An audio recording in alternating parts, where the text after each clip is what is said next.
Deer serial makers, আপনারা যে এই টিআরপি না উঠলেই দুম করে 10 বছর 20 বছর পর একটা কিছু নিয়ে চলে আসেন, এটা কেন করেন?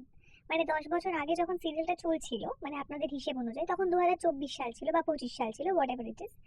এই যে 10 বছরের একটা লিড দেখান বা 20 বছরের একটা লিড দেখান, রিসেন্টলি নিম ফুলের মধু বলে সিরিয়ালটাতে 20 বছরের লিড দেখাচ্ছেন।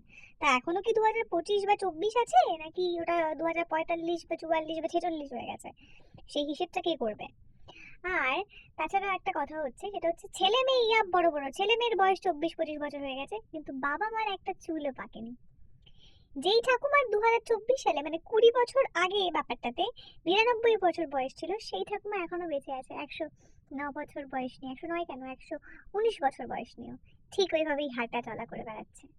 এগুলো কেন করেন? আর আমাদের মারাও ওই সিরিয়ালগুলোই দেখবে, উফ। আর মাদের সঙ্গে বসে বসে আমরা ওগুলোই গিলি। কি আর বলবো, আমরা গিলছি, সিরিয়ালও চলছে।